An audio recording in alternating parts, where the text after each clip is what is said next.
Hello friends, today in this video lecture we are going to put a pole zero plot in and we will simulating in Scilab software. Alright, now before getting into the topic we need to understand what are pole and zero. Right, now a transfer function of a particular control system can be considered as the polynomial function. Now these polynomial functions will be having the numerator and denominator. So whenever the numerator terms is equated to 0 and whatever the values we are getting can be considered as the zeros of the control system, and whenever the denominator of this particular transfer function is equated to 0, so whatever the values that we are getting can be considered as the poles of the control system. Now these values which we got in calculated can be plotted on S plane, so that these values can be put in with the symbol of 0 for the zeros and cross for the poles, and such can be called as pole zero functions. So I'm stopping my presentation and we'll start our coding.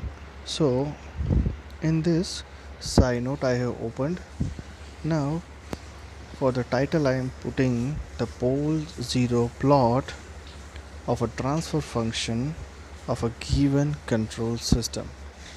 Right, now what I need to do is I have to show this thing that the transfer function of the given control system is in the polynomial form, right? So I have to define my transfer function in such a way that it should look like a polynomial equation. So very first thing I am doing is CLC, that is I am clearing my console right now, and I am putting the operator, that is S, with the percentage symbol. Now as we have discussed this thing that we need to define the numerators and denominators as the polynomial function, so I am putting the n for the numerator and putting it into the polynomial function.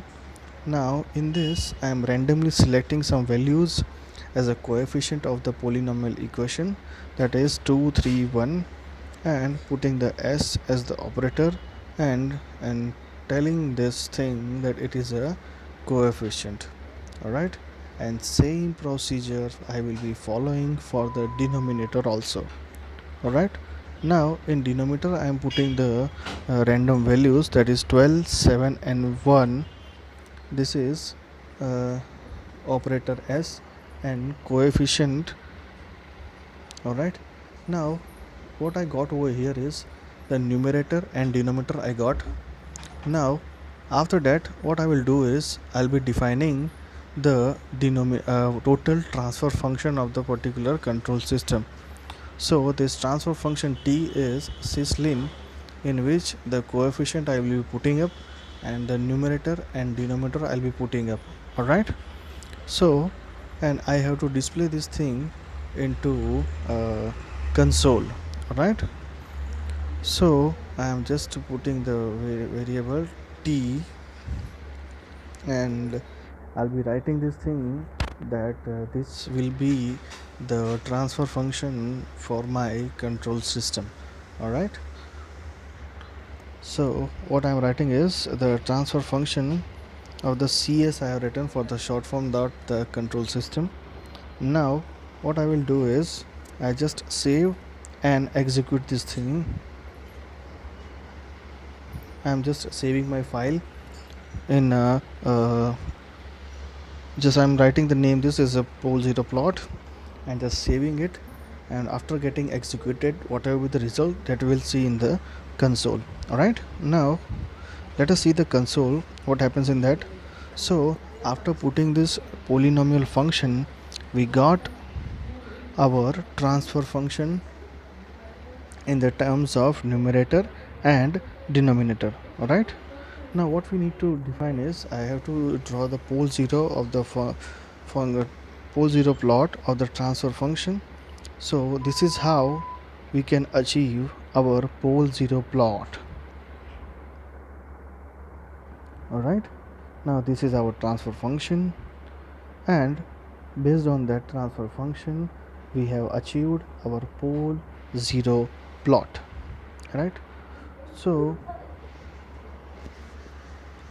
all of you can see over here, it is a very easy and convenient way to draw the pole zero function with a simple language of coding. Alright, so I can say that the pole zero plot of a given transfer function I have understood very well, and thank you for watching the video. Please do like and subscribe my channel.